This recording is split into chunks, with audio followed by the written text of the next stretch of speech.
अभी आपने क्या भी किया था? 7 हमारे संग या हमारे संग है। कितने इस बात पे विश्वास करते हैं कि परमेश्वर हमारे संग है? आप सब टीचर हैं, बहुत अच्छे हैं, लेकिन आज पकड़े गए। बोला जी परमेश्वर तो हमारे संग है, हम कहा माने या नहीं माने, वो हम पे निर्भर है ना? परमेश्वर कहना मानते हैं हम? देव वेरी गुड, बहुत अच्छा, तालीम जाएंगे देव के लिए।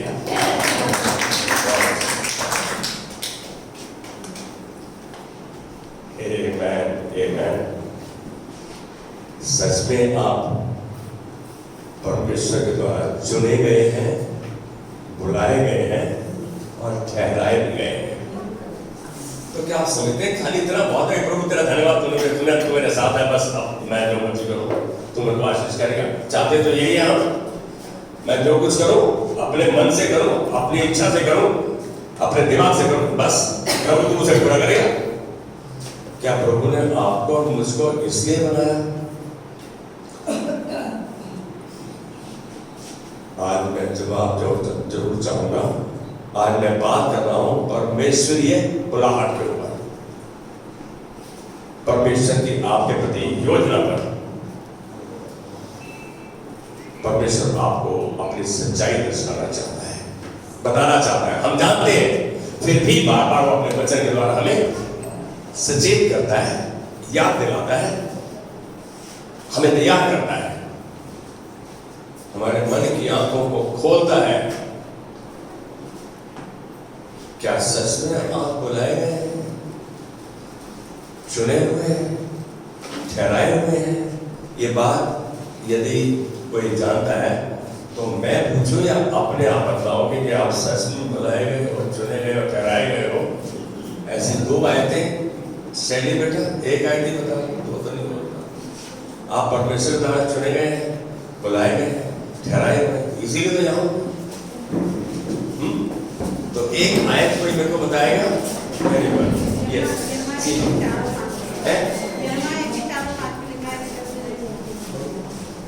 सीमा के लिए ताली बजाएंगे। यिर्मयाह 1:4 में उन्होंने अपने वचन के द्वारा पुराने नियम में पक्का किया। क्या किया? पक्का किया। क्या पक्का किया? चुन तो लिया, उसने बुला भी लिया, ठहरा भी लिया। अब हम कितने प्रतिशत टाइम उसके साथ बिता रहे हैं, उसके बुलाहट पर? क्या सोच सकते हैं? कह रहे गर्भ में रचने से, यिर्मयाह 1:4, गर्भ में रचने से पहले मैंने तुझ पर चित्त लगाया। इंग्लिश में बोला, I am meditated upon you. मैंने तुझ पर मन लगाया, तेरे बारे में योजना बनाई। इसका मतलब तेरे को चुना, तेरे बारे में सोचा। प्रभु कह रहे हैं, क्यों सोचेगा प्रभु? उसके बारे में सोचेगा जिसको उसने बुलाया है, जिसके लिए कुछ करना चाहता है, जिसके द्वारा कुछ करवाना चाहता है। आप समझ रहे? गर्भ में रचने से पहले मैंने तुझ पर चित्त लगाया और उत्पन्न होने से पहले ही मैंने तेरा अभिषेक किया। पहले ही, अभी तू उत्पन्न मां के घर से बाहर नहीं आया था, तेरा अभिषेक किया। काहे के लिए अभिषेक कर दिया? गंदे खिला रहे मार्केट में, घरों में परेशान करे, है ना? मैंने तेरा अभिषेक किया। हम कौन है? अभिषेक है, उसके बुलाए चुने अभिषेक है। क्या किया? और मैंने तुझे देशों का, राष्ट्रों का भविष्यवक्ता ठहराया। भविष्यवक्ता कौन है? जो भविष्यवाणी करे? नहीं, जो परमेश्वर के वचन को सामर्थ्य के साथ, परमेश्वर सामर्थ्य के साथ दूसरों तक पहुंचाए, ताकि परमेश्वर जो हमारा रचयिता है हमको सच्चाई का बोध कराए। आपको इसलिए सुना कि उस सच्चाई को आप वैसे ही दूसरों को बोध कराए। परमेश्वर की सच्चाई कहां पर है? उसके वचन में। यूहन्ना 8:32 बोलता है, जब तुम सच्चाई को जानोगे, सच्चाई तुम्हें आजाद कर देगी। सच्चाई का जानना जरूरी है मानने के लिए। वो आजाद करते हैं। जब हम सच्चाई को जानते हैं तो हम फ्री हो जाते हैं, हम लाइट महसूस करते हैं। सच बात है। एक और वचन है, यूहन्ना 15:16। कोई पढ़ेगा? क्योंकि मैं पढ़ने से तो अलग बात है, आप पढ़ने से वचन में जान आ जाती है। यस, यूहन्ना 15:16। ध्यान रखना, वो तो कह रहा था, वो तो परमेश्वर बता रहा था। फिर जब हम आगे करते यहाँ क्या कह रहे हैं, पढ़ेगा? यस, सोमत यार है। यस, तुमने मुझे नहीं चुना परंतु मैंने तुम्हें चुना है। तुमने मुझे नहीं चुना, मैंने तुम्हें चुना है। परमेश्वर कह रहा है मैंने तुम्हें चुना है। और तुम्हें ठहराया ताकि तुम जाकर फल लाओ। भाई इसलिए नहीं चुना कि बस अपनी कुर्सी तोड़ो, जिस कुर्सी पे बैठा उसी बैठूंगा और किसी कुर्सी पे नहीं जब तक न जाए। अरे आपको घर से बाहर निकलने के लिए बोला, उसके वचन का प्रचार करने के लिए बोला, उस सच्चाई को दूसरों को बताने के लिए बोला। यहाँ पर फिर से कह रहा है मैंने तुम्हें चुना है। हम कहते हैं जब मैंने यीशु मसीह को ग्रहण किया, मैं हम ये मुद्दा का वही कहते हैं, जब मैंने यीशु मसीह को ग्रहण किया बस, अरे उसने चुना तुम्हें, उसकी सामर्थ्य तुमको अपने नजदीकी तक लाई। मैंने तुम्हें चुना है, तुमने मुझे नहीं चुना। हाँ, ताकि तुम फल लाओ, जो फल बना रहे। उसके लिए तो आपको उसके वचन में बने रहना, उसके वचन पर स्थिर रहना, उसके वचन पर अटल रहना, उसके वचन को मानना और उस पर चलना अति आवश्यक है। ये दो आयतें 15:16 यूहन्ना और यिर्मयाह 1:4 दोनों पक्का करें कि प्रभु ने सच में हमें बुलाया है, अपनी सच्चाई का बोध कराया है, हमें चुना है उसने अपने मकसद के लिए। अब उसके मकसद को पूरा कौन करेगा? आज्ञाकारिता, विश्वास योग्यता, ईमानदारी के द्वारा मैं करूंगा, आप करेंगे। आप बुलाए और चुने गए हैं। यदि आप ये समझते हैं आपके पास परमेश्वर बुलाया है और आप उसका पालन नहीं करते, मालूम है इसका एक और वचन बताऊं, आपको कहां प्रचार करने के लिए बोला गया? 29:18 में कहते हैं जाओ मती, जाओ सुसमाचार प्रचार करो, पिता पुत्र पवित्र आत्मा के नाम से बपतिस्मा दो, उन्हें वो सब मानना सिखाओ जो मैंने तुम्हें मानना सिखाया है। फिर उधर देखो जगत के अंत तक मैं तुम्हारे साथ हूं। आप सच में स्पेशल हैं। आप जब परमेश्वर के द्वारा बुलाए गए हैं तो आप नए जन्मे हैं, और नए जन्मे होने के लिए उसने आपके लिए स्थान निश्चित किया है, एक जगह पक्की की है, एक काम आपके हाथ में दिया है, एक दान आपको दिया है ताकि आप उसका इस्तेमाल करो। जो कोई दूसरा नहीं कर सकता, वो स्थान दूसरा नहीं ले सकता। आप सच्चाई को जानना चाहते हैं, आपकी कोई कॉपी नहीं, आपकी कोई नकल नहीं, आप जैसा कोई दूसरा नहीं, ये जानो।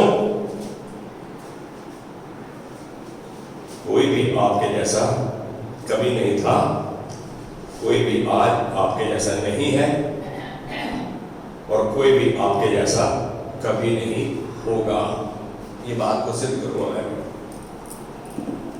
परमेश्वर डुप्लीकेटिंग मशीन नहीं है, कॉपिंग मशीन नहीं है, ओरिजिनल बनाया है उसने, और उसने बनाया है आपको अपने मकसदों के पूरा करने के लिए, अपने आनंद के लिए।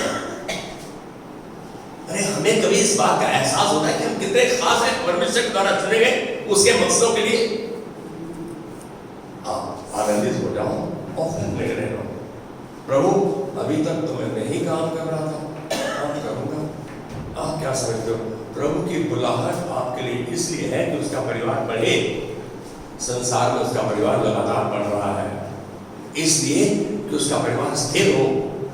उसके लिए आपको एग्जाम्पल बनना होगा, उदाहरण बनना होगा। बड़ा मुश्किल है। जब आप एग्जाम्पल बनते हो, उदाहरण बनते हो, नमूना बनते हो, तो आपका कोई हक नहीं रहता, खाली आपकी जिम्मेदारी रहती है। क्योंकि आपको उसने बुलाया है, खरीदा है अपने लहू से, आप स्पेशल हैं। आपके जीवन के लिए एक निश्चित उद्देश्य है, उसने भी चुना है, तो एक मकसद से चुना है। जब आपका उद्देश्य स्पष्ट होता है, आपका उद्देश्य क्लियर हो जाता है, आपका मकसद क्या है आपको पता लग जाता है, हर चीज आपके लिए रास्ते में आती जाती है। He brings all those things in line with His word. Jigsaw puzzle, आपका जीवन एक उन छोटे छोटे पजल के टुकड़ों की तरह है जो बिखरे पड़े हैं। वो अपने वचन के द्वारा उन पजल के उन छोटे छोटे टुकड़ों के द्वारा अपने अपने स्थान पर रखना शुरू कर देता है जब आप उसकी बुलाहट का प्रत्युत्तर देते हैं, जब आप उस पर आज्ञाकारिता में चलने का निर्णय ले लेते हैं। क्या आपने खोज लिया है परमेश्वर ने जो वो मकसद जो परमेश्वर ने आपके लिए बनाया है? क्या आपको पता है? सच बताओ, 99.9% लोग परमेश्वर का मकसद नहीं, अपनी योजना, अपनी बुद्धि, अपने दिमाग के अनुसार अपने जीवन का अनुकरण करते हैं, बनाते हैं, चलते हैं। सच बात है, सच बात है। हम प्रभु का वचन सुन रहे हैं, जान रहे हैं, मान रहे हैं, लेकिन हमारी चलन कहाँ पर है? हम उसका आज्ञा का पालन कहाँ हो रहा है? एक बार खोज के देखो। मैं ये नहीं कह रहा कि आप आज्ञा का पालन नहीं करें, लेकिन इस बात पर जोर दे रहा हूं कि जब सच्चाई जान गए हो तो सच्चाई तुम्हें आजाद कर रही है, और फिर उसका पालन करना किसका काम है? आपका। परमेश्वर ने आपको क्यों बनाया? आप शायद ऐसे कहेंगे, उसने हम सबको उसकी सेवा करने के लिए बनाया। हाँ, एक हिस्सा है उसकी आराधना के लिए, स्तुति के लिए, प्रशंसा के लिए बनाया है, ये भी सच है। उसके साथ सहभागिता में होने के लिए बनाया है। क्या आप उसके साथ सहभागी हो? अभी जब हम मेज में भी भाग ले रहे थे, परमेश्वर के भोज में हिस्सा ले रहे थे, उसके साथ सहभागिता कर रहे थे। यह सब कुछ बहुत अच्छा है, सब कुछ ठीक है, मैं कह रहा हूं गलत नहीं है इसमें। किंतु परमेश्वर ने आपको क्यों बनाया? क्या इसलिए बनाया कि सवेरे उठ के बस थोड़ी सी स्तुति आराधना सुन ली, कर ली, प्रभु का वचन पढ़ लिया, बस दिनचर्या शुरू कर दी, उसके बाद हम सारा दिन अपना जो अपनी योजना है पूरी करते हैं? परमेश्वर ने आपको क्यों बनाया? ये तो मैं नहीं कह रहा वो बातें गलत है, बिल्कुल ठीक है, यह आपके विषय में है, आपके बारे में है। कभी सोचा मेरे को परमेश्वर ने क्यों बनाया? कभी सोचा मैंने? सवेरे उठ गए, हमारे नाश्ता बना दिया, सवेरे स्कूल चले गए, आ गए, नाश्ता। सच में क्या उसकी बुलाहट को हम पूरा कर रहे हैं? सोचे इस बात को, क्या सच में पूरा कर रहे हैं उसकी बुलाहट को? ये तो बात साहब का काम है। नहीं, यह आपके विषय में है और आपके बारे में। जब आप नहीं जानते स्पेसिफिकली, खास तौर से कि आपका मकसद क्या है, परमेश्वर ने आपके लिए क्या मकसद रखा है, तो आप परमेश्वर से क्यों नहीं मांगते, प्रभु मुझे मकसद साफ नहीं है, मैं क्या करना है तेरी योजना के तहत? क्या मुझको तूने दान बख्शा, मैं किस क्षेत्र में तू और कैसे तू मुझसे सेवकाई लेना चाहता है, कैसे वो मकसद को पूरा करेगा? क्या कभी बात की परमेश्वर से आपने? मत्ती 7:7 में यीशु ने कहा, मत्ती 7:7 में यीशु ने कहा, मांगो तो तुम्हें दिया जाएगा, ढूंढो तो तुम पाओगे, खटखटाओ तो तुम्हारे खोला जाएगा। कहाँ मांग रहे हैं हम? मिलकर रोकर, प्रभु मुझे मेरे मकसद को, मेरे को मेरा मकसद क्लियर नहीं है, मैं क्या करूं? इतनी भूख, इतनी प्यास, इतनी लगन, इतना पैशन है आपके पास? कितना समय अपनी ही सोच के अनुसार बिताते हैं, कितना समय परमेश्वर के वचन के अनुसार कि उसने आपको चुना है हम बिताते हैं? परमेश्वर की मदद क्यों नहीं मांगते? प्रभु तूने कहा मांगो तो तुम्हें दिया जाएगा, मुझको साफ नहीं है, मैं तेरे द्वार को खटखटाता हूं, ढूंढ रहा हूं प्रभु तेरे वचन में, मुझको क्लियर नहीं है। क्या मांगते हैं? पवित्र आत्मा मेरा मार्गदर्शन कर, मेरे मन की आंखों को खोल, ताकि मैं तेरे मकसद को जान सकूं, पहचान सकूं और उस पर जीवन बिताऊं। चलो,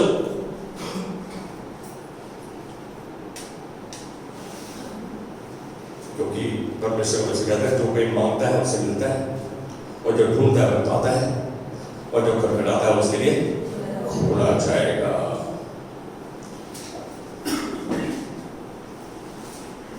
परमेश्वर आपके लिए अपने वचन के प्रति वचनबद्ध है। परमेश्वर अपने वचन के अनुसार आपके प्रति वचनबद्ध है। उसने बोला मांगो तो तुम्हें दिया जाएगा, तो मांगो, ढूंढो तो तुम पाओगे, खटखटाओ तो तुम्हारे लिए खोला जाएगा। मालूम तो है, लेकिन फिर भी प्रभु पता नहीं मेरी प्रार्थना में सुन रहा। सच बात है दिवाली बेटा। यशाया 1:19 मैं एक बात कहूंगा कि आपकी आज्ञाकारिता, विश्वासयोग्यता, ईमानदारी आपके उत्तर को परमेश्वर से दिलाएगी। आपकी आज्ञाकारिता, विश्वासयोग्यता और ईमानदारी आपको परमेश्वर से आपके उत्तर को दिलाएगी। यशाया 1:19 में इस बात का क्या उसने स्पष्ट नहीं कहा। 1:18 में कहता आओ आपस में वाद विवाद करें। वाद विवाद संसारिक मुद्दों पर नहीं, परमेश्वर के वचन के बारे में, कि परमेश्वर मेरे बारे में क्या कहता है और क्या चाहता है मुझसे। कहता है यदि फिर वहां कह रहा है तो पाप क्षमा हो जाएगा, क्योंकि हम अपने मन की करते हैं। फिर बोलते हैं यदि तुम आज्ञाकारी होकर मेरी मानो, परमेश्वर कह रहा है यदि तुम आज्ञाकारी होकर मेरी मानो तो इस देश के उत्तम उत्तम पदार्थ होंगे। इसका मतलब जो चीज तुम्हें चाहिए वो तुम्हें मिलेगी। और ना मानो बलवा तलवार से मारे जाओ, इस बात को हम नहीं पहचान पा रहे। यदि किसी को तृप्त होना है, संतुष्ट होना है, तो वो व्यवस्था विवरण 28 का 15वीं आयत से और आखिरी आयत तक पढ़ लें। प्लीज लिख लो अपने पास। हम आशीष को बोलते हैं। व्यवस्था विवरण 28 का घर जाके पढ़िए, और अगली बार यदि तुम्हारा मन लगे कोई प्रश्न का तो अपने पास्टर से, अपने आदमी से प्रश्न कीजिए। मैं सबके लिए कह रहा हूं ये बात। 28 का 15 से 14 तक तो आशीष है, 28-15 के बाद श्राप है। कहता है इतना मारूंगा कि जब तक तुम मर नहीं जाते छोड़ूंगा तुमको मैं। अरे भाई खारिश हो सकती है, प्रभु मरने के लिए बनाया? हाँ, उसने तो जिंदा रखने के लिए बनाया, आशीष का शोक बनाने के लिए बनाया। उसने अपना राजदूत करके बनाया, और हम क्या कर रहे हैं? हम काम कर रहे हैं। हमें शर्म आती है, मुझे तो मानेगा तो बाबा तारिया तो मानते नहीं। एक मौका, एक मौका।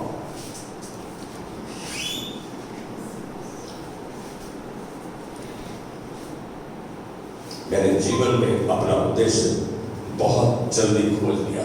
मैंने जीवन में अपना उद्देश्य क्या है, सुन लो ध्यान से, बहुत वचन ध्यान से बोल रहा हूं। मैंने बहुत जल्दी खोज लिया,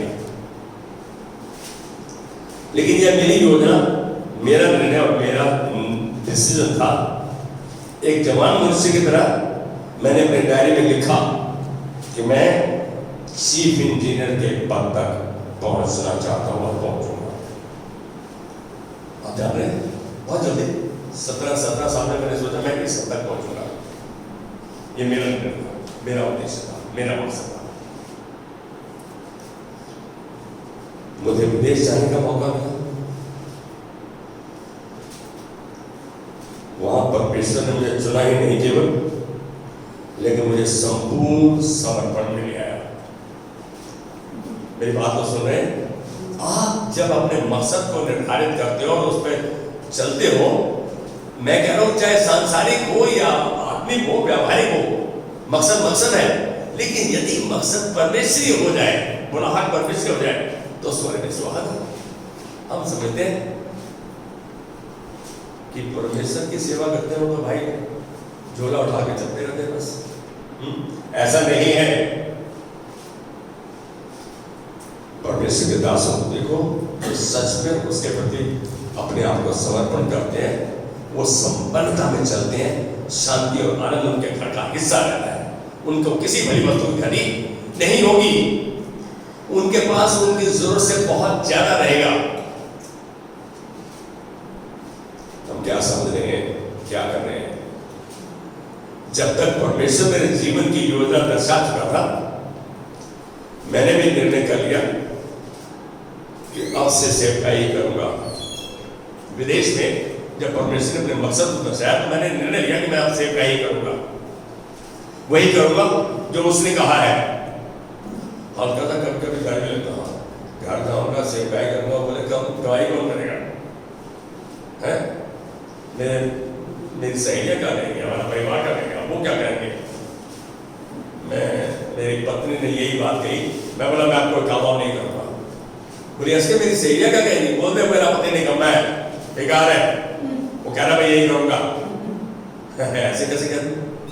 क्योंकि हम समाज में रहते हैं, हमें समाज की जरा अपनी चिंता नहीं, अपनी आत्मा की चिंता नहीं कि मैं क्या करूंगा। मैंने निर्णय लिया था 97 में कि अब मैं नौकरी नहीं करूंगा, सेवकाई ही करूंगा। मैं एक बात कहूं, शायद वो निर्णय उस समय गलत था, वो निर्णय उस समय गलत था। जब परमेश्वर ने बुलाया ना तो वो आपको अपनी सामर्थ्य के द्वारा अपनी सेवकाई में आहिस्ता आहिस्ता लेता है, उसका काम है। लेकिन क्या मैं तैयार हूं? क्या मैं अपने जो 10वां हिस्सा समय का है उससे ज्यादा प्रभु को दे रहा हूं, प्रभु के साथ बिता रहा हूं, प्रभु की इच्छा को, उसके मकसद को जान रहा हूं? कोशिश है मेरी? कोशिश ही तो नहीं है। यहां परमेश्वर मुझे अपने निश्चित समय में सेवकाई की पट्टी पर ले आया, निश्चित समय में सेवकाई की पट्टी पर ले आया। मेरी बात को समझना। कितने साल लगे जी में? कितने साल लगे? 10 साल लगे उस सेवकाई की पट्टी में आने में।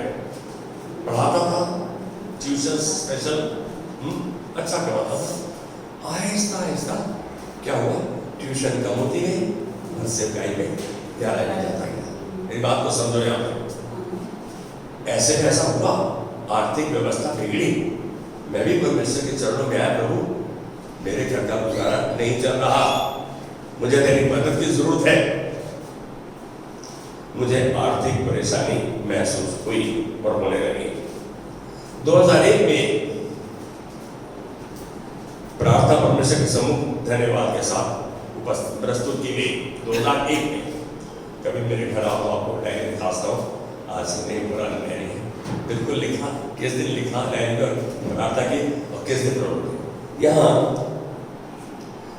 और सच बात यह है कि 3 महीनों में प्रभु ने तीनों प्रार्थनाओं का उत्तर दिया। आपको पता है आपकी बुलाहट है, लेकिन यहाँ 3 महीने में तीनों प्रार्थनाओं का उत्तर दिया और जो कुछ प्रभु से मांगा प्रभु ने दे दिया। ये बात क्या सिद्ध करती है? इस प्रभु की कन्फर्मेशन ने मुझे मेरे जीवन के लिए और अपने उद्देश्य को स्पष्ट कर दिया, पक्का कर दिया कि परमेश्वर प्रार्थनाओं का उत्तर देता है। आपके समर्पण, आपकी आज्ञाकारिता, आपकी विश्वास योग्यता, आपकी ईमानदारी उस पे भाग लेती है, मुख्य भाग लेती है। मैं करूं कुछ नहीं प्रभु, बस मैं भी पास्टर की तरह प्रचार करना चाहता हूं। मैं तो चाहता हूँ आप में से 10 बंदे तैयार। अरे पहले अपने परिवार में करो, अपने पड़ोस में करो, बाहर जाओ। अपने परिवार में हम फेल हो जाते हैं, अपने पड़ोस में अपने पड़ोसी को समाचार देते हैं, नहीं लेता। अब मुझे पता था कि किस वस्तु के लिए मुझे जीना है। मैंने अपना मन बना लिया था, क्योंकि उसके पास मेरे जैसा मैं ही हूं। आपके लिए भी ये कथन सत्य है, उसके पास सोमा जैसा सोमा ही है, कोई दूसरा नहीं है। मेरी बात समझ रहे हैं? गिरिराज तेरे ऐसा दूसरा गिरिराज नहीं है। नाम हो सकता है, लेकिन जिस गिरिराज को उसने चुना है वो उसी गिरिराज को इस्तेमाल करेगा। दुखद बात तो यह है कि बहुत में से हम उनके उद्देश्य को नहीं पहचान पाते और बिना उद्देश्य के जीवन जीते हैं और उम्र में आगे बढ़ते रहते हैं। मेरी बात समझ रहे हैं? बिना परमेश्वर के मकसद के, बिना उसकी सच्चाई के जाने आगे बढ़ते हैं, उम्र बढ़ती जाती है। एक ऐसी परिस्थिति, एक ऐसी स्टेज आ जाती है जब अपने आप को निकम्मा और यूजलेस घोषित कर देते हैं। अरे बेकार यार, कुछ नहीं पाया, हमने कुछ नहीं किया। क्योंकि उन्हें आभास हो जाता है, उन्हें उनके अंदर पक्का हो जाता है कि वह जीवन में कुछ भी नहीं कर पाए, ना ही पा पाए, ना तो उन्होंने किया नहीं पाया। तो वो ऐसा निकम्मा सा आहिस्ता आहिस्ता ये फ्रस्ट्रेशन को दर्शाता है। जब आप परमेश्वर के मकसद को खोजते हो और उस पर चलने के लिए वचनबद्ध हो जाते हो परमेश्वर के सामने, तो परमेश्वर अपने वचन को पक्का करता है। उसने अब जो उसका वचन को मानता है वो उसका साथ होता है, वो उसके प्रार्थना को उत्तर देता है। सच बात यह है कि वह बिना उद्देश्य के जीवन से अधिक भयंकर कुछ नहीं हो सकता। बिना उद्देश्य के जीवन से अलग इससे भयंकर कुछ नहीं। बस रोजमर्रा चल रहे। सच में ऐसा ही नहीं कर रहे। सवेरे उठे, प्रभु तेरा धन्यवाद, बीबी ने खाना बना दिया, काम पे चले गए, खाना खा के वहां काम किया, शाम को वापस आके बच्चों से मिले, कभी एक हफ्ते में रिश्तेदार घर आ गए। आप सच में बताओ, परमेश्वर की बुलाहट के अनुसार आपका चरण कहाँ है? एक बार झांक कर तो देखो, अपने अंदर देखो तो सही। अरे जहां जाओ वहीं परमेश्वर आपके लिए मकसद दे देगा, वहीं आपके लिए रास्ता बना देगा, वहीं आपको सेवकाई का मौका देगा। आप क्या समझते हैं? उसके लिए कुछ खास ट्रेनिंग है? नहीं भाई, प्रभु का वचन ही वो प्रशिक्षण का स्थान है जहां आप अपने आप को तैयार करते हो, वचनबद्ध और बड़े रहते हो उस बात में। यह हम देख रहे हैं, जब ऐसा हो जाता है कि बिना उद्देश्य के जीते हैं, तो ऐसे खालीपन व बेकार जीवन को आप शब्दों में बयान नहीं कर सकते। जब ऐसा खालीपन में क्या यार, जीवन मैंने ऐसे बिता दिया। मैं सच बताऊं, मैं अपने बड़े भाई को कभी कभी अपने बात करते देखता हूं तो देखता हूं वो खालीपन, वो फ्रस्ट्रेशन को उनके चेहरे पर, उनके शब्दों में देखता हूं। दूसरों को बोल देंगे और तैਨੂੰ चंगा होना है, ऐसे सजा सुबह और मेरे पीछे से वो बुराई कर देंगे। मैं ये नहीं कह रहा क्योंकि उनको वो खालीपन उनके मुंह के शब्दों के द्वारा दर्शाया जाता है। आपको परमेश्वर ने खास बनाया है, यूनिक बनाया है, अद्भुत बनाया है, अलौकिक बनाया है एकदम। और आप उसके मकसदों के लिए अपने आप को समर्पित नहीं कर रहे। हमारे रोजमर्रा के जीवन में ही किस चीज है भाई, एक बात जानो, यदि आप खास हो तो परमेश्वर के खास जन होने के लिए आप उसके लिए अच्छे उदार की तरह उसके हाथ में बने रहने के लिए तैयार। You should be prepared for every moment. मौका वो देगा, इस्तेमाल वो करेगा, लेकिन क्या मैं तैयार हूं, ये सोचना जरूरी है। आपके चेहरे व शब्दों में ऐसी फ्रस्ट्रेशन, ऐसी निराशा झलकती है। जितना मर्जी हम संसार को बोलते हैं, लेकिन असलियत में अंदर खालीपन आपको महसूस होता है। जान लो, इस संसार में आप दुर्घटना से नहीं है। You are not here in this world made by accident. परमेश्वर आपको इस संसार में केवल जगह भरने के लिए नहीं लाया। क्या आओ हर हफ्ते एक ही कुर्सी पर बैठो, एक ही काम किया जाओ। मानो मैं कितना निराशपन महसूस होता था। कभी पत्नी के इलाज के लिए जा रहा हूं, और कभी प्रचार के लिए जा रहा हूं, कभी किसी ग्रुप में जा रहा हूं। ऐसा लगता था मैं कर क्या रहा हूं। लेकिन क्या आप प्रभु कहना मान रहे हैं? जो कहना मानते हुए कुछ भी कर रहे हैं, करते जाओ। परमेश्वर उस परिस्थिति में आएगा, आपके लिए द्वार भी खोलेगा और आपको इस्तेमाल भी करेगा। यह हम देख रहे हैं कि सच के बारे में सोचिए। यिर्मयाह 1:4 बहुत कुछ पता है। यूहन्ना 15:16 बिल्कुल साफ करता है, मैंने तुम्हें सुना है, फिर भी मैं इस सच्चाई से अनजान रहूं और अपने आप को, अपनी आंखों को मूंद लूं, बिल्ली की तरह जो दूध पीती आंखें बंद करते हैं, मेरे को कोई देखा। अरे परमेश्वर देख रहा है आपको। आप खास हैं, आपको पता है, आप यूनिक हैं, अद्भुत हैं, अलौकिक हैं। इस संसार में 7 अरब की जनसंख्या है। कितनी? 7 अरब की अप्रोक्सीमेट जनसंख्या है, किंतु 2 उंगलियों की छाप एक जैसी नहीं। 2 उंगलियों के निशान यदि आप छाप लो, वो एक जैसी नहीं संसार में। अरे उसकी टेक्नोलॉजी, उसकी तकनीकी, उसकी स्पेशलाइजेशन, उसका कंप्यूटर, उसका अद्भुत काम। इस उदाहरण से प्रभु की रचना का नमूना देख सकते हो कि इस संसार में 7 अरब लोगों की में से किसी एक की उंगली छाप दूसरे की छाप से नहीं मिलती। कमाल की बात है। परमेश्वर कितना टेक्नोलॉजी में, कितनी एजुकेशन, कितना ज्ञानी है, हमारी समझ से बात। ये बात हमारी सोच से परे दिखती है, सोच से परे दिखती है। आप अद्भुत हैं, आप अनोखे हैं, आप अद्वितीय हैं, जिसका किसी से कोई मुकाबला नहीं। और मसीह में आपकी रचना भी अद्भुत है। मेरी बात समझ रहे हैं? जो कुछ परमेश्वर ने आपके लिए निर्धारित किया है, निश्चित किया है, कोई भी दूसरा व्यक्ति ठीक उसे आपकी तरह नहीं कर सकता। मैं कई बार इस बात से बहुत निराश होता, मैं ये काम कर लेता हूँ, ये क्यों नहीं कर पाते? आप देख रहा होगा जैसे मैं करूँ वैसे तो बिल्कुल ही कर पाएगा। परमेश्वर का वचन है, you are unique, you are special. उसने अलग दानों से आपको नवाजा है, अलग ब्लेसिंग्स दी आपको। आपका कार्य करने का ढंग भी अलग रहना चाहिए। क्या मैं किसी की आवाज बनूं कि यार वो बहुत अच्छा प्रचार करते हैं, ये बहुत अच्छा? अरे आपके पास जो प्रकाशन प्रभु ने दिया, आपके जीवन भर का संदेश है कि आप अद्भुत हैं। आपके पास जो बुलाहट है वो अद्भुत है, खास है। परमेश्वर ने बुलाया आपको, इसीलिए आज यहां है। आप निराश होने की जरूरत नहीं।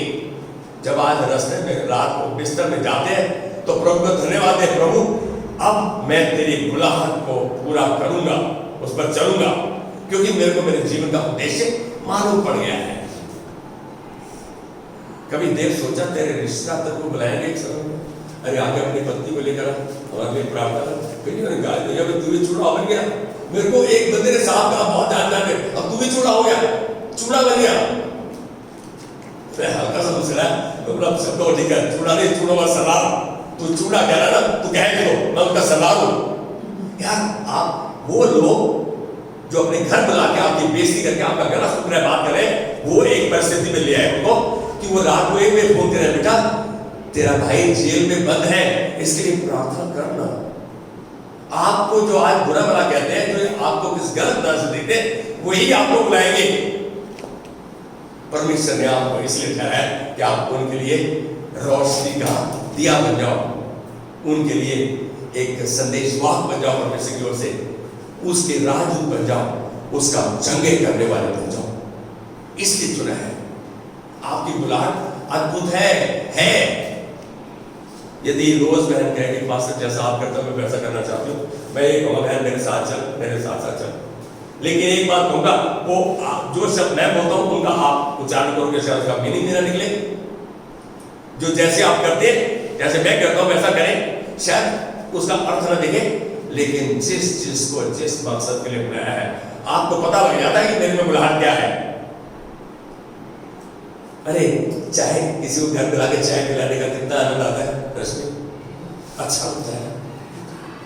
ये भी बुलाहट है, सेवकाई, पौनाई, हर एक के बस का नहीं। एक छोटा झुंड आता है ये भूतिया ने मेरे को बताना ना सब मेरी तरफ से, ये पौनाई है, हर एक का दान नहीं है। आपके पास क्या दान परमेश्वर ने दिया है? No one is your gifting. हम कहते हैं नहीं बस ये मेरी गिफ्टिंग नहीं है। मैं शुरू से लेके जब से इस कलीसिया में आया 92-93 में मैं कुर्सियां साफ करता था, सब काम लगाता था। ये जो पीएस सिस्टम भाई साहब ऑपरेट कर रहे हैं, ये मैंने 4-5 साल किया है, 4-5 साल। अब यदि मेरे को बोले पास आपको बता नहीं, मैं चुप जाना था, चलो ठीक है, कोई बात नहीं, क्या कहो। मेरे को ये बता के कि बेटा मेरे को मालूम है कोई फायदा नहीं, हाँ तुम्हारे साथ बैठ के उसको तुम्हारे को और निखारूं, वो प्रभु ने दान बख्शा है। आप अद्भुत हैं। कोई भी दूसरा व्यक्ति ठीक से उसे आपकी तरह नहीं कर सकता जिस तरीके से वे चाहता है। कोई भी इस तरीके से नहीं कर सकता जिस तरीके से वह चाहता है कि आप कहें, ना तो आप कह सकते हैं वैसे ही जैसे मैं कह रहा हूं, ना ही कर सकते जैसे मैं करता हूं। तो आपका दान अलग है, प्रचार का दान हर एक के पास है, लेकिन कब प्रचार करना है ये आपको मालूम है। हर समय प्रचार करो, लेकिन मुंह तक बोलो जब जरूरत है। Preach gospel in all seasons, but open your mouth only when found necessary. हम यहाँ गए कि आप सब अद्भुत नहीं है, मैंने कई को देखा अद्भुत दान है, अद्भुत है, धुन है। भाई इसके संतुलन में आ जाओ, वचन के संतुलन में परमेश्वर की इच्छाओं को जानो, उसकी आज्ञा, चितौनी और विधियों को मानो। तो मैं जितने लोग मैंने पिछले बार भेजे उसमें से एक दुश्मनी भेजूंगा, मैं तेरा चंगा करने वाला परमेश्वर। परमेश्वर ने आपको इसलिए रचा है कि आप उसके वचन का इस्तेमाल करते हुए उसकी सामर्थ्य को दूसरों में फूंके, इसलिए रचा है। कई बार प्रभु मेरे से क्या जो तू भाग पड़ता है वहीं से क्या है ना मैं करूंगा। सेंचुरियन को देखा, कह रहा प्रभु तू मत आ, मैं तो अपवित्र हूं, खाली कह दे मुझे मालूम है तेरा दान है। आपके पास, आपके हृदय में, आपके धरोहर में परमेश्वर का वचन है, इस्तेमाल करो उसका। यहां हम देख रहे हैं कोई भी आपके ऐसे परिणाम, रिजल्ट्स नहीं ला सकता, इसलिए कि आप अद्भुत और अद्वितीय हैं। उत्साहित हो जाओ, be encourage, all of you, each one of you is unique. आप में से हर जन अद्भुत है, अद्वितीय है, जिसको जैसा दूसरा नहीं। अपने उद्देश्य को पूरा कीजिए, ये आज्ञा है परमेश्वर के निर्धारित अगुवे की तरफ से कि अपने उद्देश्य को, जिस मकसद से परमेश्वर ने रचा है उसको पूरा कीजिए। वह बन जाइए जो परमेश्वर ने आपको बनाया है। B original, don't be duplicate. I think I couldn't stop thanking God and appreciating for Akshay the way you shared on offering. परमेश्वर ने हर एक को तो दान दे दिया। ऑफरिंग में जब फिंगर चिप्स का पैकेट पापा बच्चे को लाके देता है, बच्चा बोलता है मेरा है ये। कहलो कितना अच्छा लगता है बच्चा तुम्हारे को बोले मैं नहीं बोलूं, नहीं तो तब कितने लोग बोलते थे बच्चे को तो ये मेरा है। अरे तो बच्चे से क्यों झगड़ा कर रहे हो? आपने देखा कहा कि रेस्टोरेंट में यही करते हैं हम। अरे परमेश्वर की आज्ञा मानने में यही करते हैं हम। सहूलत और समझौते को थाम लेते हैं और वैसे चलते जैसे हमारा मन करता है। क्या आप समझते हैं कि पास्टर का भी मन करता है किस दिन संडे को लंबा सोए?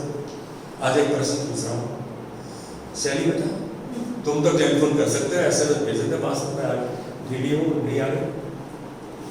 पास्टर उस दिन भी आया, उस हफ्ते भी आया जिस दिन पास्टर का ये ऑपरेशन हुआ था, संडे को पास्टर यहाँ था। इसलिए ही परमेश्वर मैं इच्छुक हूँ प्रभु, मैं जाऊंगा। तो प्रभु हाथ पकड़ के लेके चलता है। कौन है जो यहोवा का भय मानता है? यहोवा उसको उसी बात से जिससे वह प्रसन्न होता है चलाएगा, वो लेके जाएगा। क्या आप तैयार हो या आप बहाने मार रहे हो अपने? आज तो मेरी शादी हो गई, अब तो मैं एक हफ्ते के लिए, अब तो मैं दिन के लिए, अब मेरा ये। अरे बात सुनो, आपकी बीवी आपके पास रहेगी सदा के लिए, क्या हमें पता है? लेकिन ये घंटा, ये समय दोबारा तुम्हारे पास नहीं आएगा। क्या मालूम उस दिन कौन सा प्रकाशन, कौन सा सच्चाई, कौन सी बात मुझको छू जाए तो मेरे लिए है, मेरे लिए बुरी जाए। ट्यूशन पढ़ाता था, आज एक बात बोलो, उस समय खाल खींच लेता है लोगों की जो पे कर सकते हैं। Charge exorbitant tax। कितना मुश्किल है। सन 93-94 में सुबह एक बच्चे का 17,000 रुपये एक महीने का ट्यूशन का पैसा। सन 93-94 में मेरी बीवी बोल रही है अरे एसपी ये क्या है इतने पैसे? मैं बोला ऐसे 4-5 और है, किसी ने 5,000, किसी ने 8,000, किसी ने 7,000। अरे परमेश्वर ने आपको दान दिया है पढ़ाने का, सिखाने का। मैं समझता हूँ क्या मैं उसका इस्तेमाल नहीं करूँ? मैं अपने आरामता से बाहर आ जाऊं। ये दान जो आपको बख्शा है ना, जिन बच्चों को पढ़ाया उनको यदि आज मैं मिलता हूं तो वो पैरों को हाथ लगाते हैं, परमेश्वर उनके लिए इस्तेमाल करता है। अपने वचन जो मेरे अंदर डाल दिया वो उन तक पहुंचाता है। एक समय है हर चीज का। आपके पास जो दान है उसका इस्तेमाल कीजिए, परमेश्वर के मकसद को पूरा कीजिए। अपने दान को पहचानिए, अपनी गिफ्टिंग को पहचानिए, ये आपका काम है। कई बंदे बड़े स्मार्ट होते हैं, बहुत है ना, देखने में बहुत स्मार्ट। वैसे तो स्मार्ट है, बताओ। अरे जिस जो तेरे घर पे आ जाए या तू किसके घर पे जाए, मुस्कुरा के कुछ कहेंगे परमेश्वर के वचन से, उसी समय गोली की तरह काम करेगा वो। आज बोल रहा हूं, हम परमेश्वर की महिमा के लिए बनाए गए हैं। जो कुछ हम हैं, हम अद्भुत हैं, वी आर स्पेशल, खास है। हमें पता ही नहीं हम क्या जीवन है, जैसे क्या है हमारा जीवन, बस यही करते। अरे भाई पिटी पार्टी में नहीं जाओ, एनकरेज हो जाओ, क्या खास हो, स्पेशल हो, परमेश्वर के हाथ की रचना हो, परमेश्वर का दिया हुआ एक उदाहरण हो, उसके राजदूत हो। राजदूत की कितनी इज्जत होती है किसको पता है? फॉरेन कंट्री में जो हमारे एम्बेसडर्स रहते हैं, काउंसिलर रहते हैं, कितनी इज्जत रहती है उनकी। देश का प्रतिनिधित्व करते हैं वो, जागरूक, अलर्ट। आप भी वही रहना है, किस समय आपका परमेश्वर का संदेश, किस समय उसके गवाह, किस समय उसका दान का इस्तेमाल आपको पता होना चाहिए। आप कमेंट करो ना अपने मुझसे, बोलो। परमेश्वर का जब कहना मानते हो और किसी से वादा करते हो, उसको बात बोलते हो, परमेश्वर आपके वचन को पक्का करेगा।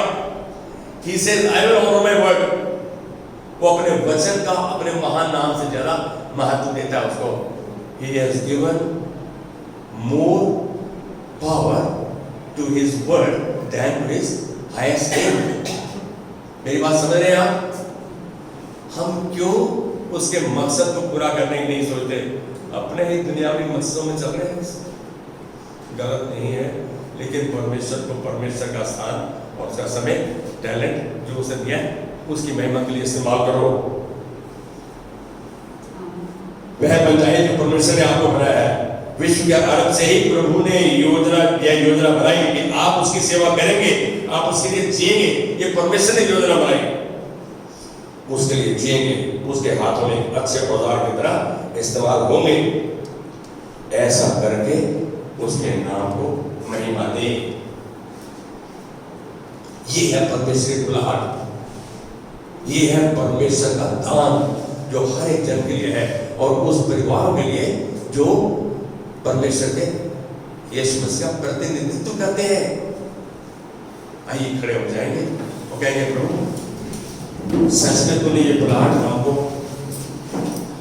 ये मकसद तूने हमें साफ दर्शाया है। आज हम इस बात को अंगीकार करने में बिल्कुल नहीं हिचकिचाएंगे। प्रभु हमने संसारिक तौर तरीकों को अपनाकर तेरे मकसद को हमने एक तरफ कर दिया। आज इसके लिए पछतावा करते हुए माफी मांगते हैं। नहीं प्रभु, हम जो कुछ करें वो तेरी महिमा के लिए करें, इसलिए रचा है तूने। आज हम माफी मांगते हैं प्रभु, अपने झुंड के और तेरे बीच में दरार में खड़े होते हुए आज माफी मांगते हैं प्रभु। अभी तक जो हमने तेरे मकसद को पूरा करने में नहीं किया, आज वादा करते हैं प्रभु हम करेंगे। तेरे वचन को, तेरी आज्ञाकारिता में चलते हुए प्रभु, विश्वास में चलते हुए, ईमानदारी से चलते हुए जीवन जिएंगे। हम इस बात को आज भी आपसे कह सकते हैं प्रभु, इस बड़े परिवार में और इनके जो एक्सटेंडेड फैमिलीज है, उन सब में हम तेरी महिमा देखें, क्योंकि तूने इनको अपनी महिमा के लिए रचा है। हम इनके अंदर, इनके द्वारा तेरी महिमा को देखते हैं। धन्यवाद के साथ जो मांगा, वो अलौकिक सामर्थ, वो प्राकृतिक सामर्थ, वो व्यावहारिक सामर्थ, वो शारीरिक सामर्थ, वो आत्मिक सामर्थ, वो आर्थिक सामर्थ, सबको प्रभु तूने हमको बख्शा है। तूने कहा जीवन और धार्मिकता के लिए मैंने तुम्हें सब कुछ दे दिया है। आज तेरा धन्यवाद देते हैं प्रभु। हम तेरे दानों का इस्तेमाल करते हुए आज्ञाकारिता में पड़ेंगे। इस परिवार को आशीर्वाद करते हैं। आज तेरे मकसद को कि तूने हमें अपनी महिमा के लिए, अपने आनंद के लिए रचा है, हम पूरा करेंगे। धन्यवाद के साथ आज जो मांगा विश्वास में ग्रहण करते हुए आदर महिमा प्रशंसा तुझको देते हैं यीशु मसीह के नाम में। Amen. Amen. God bless you. Have a wonderful day and a wonderful week. प्रभु आपको आशीष करे। मैं याद दिला दूं, अगली 5 तारीख को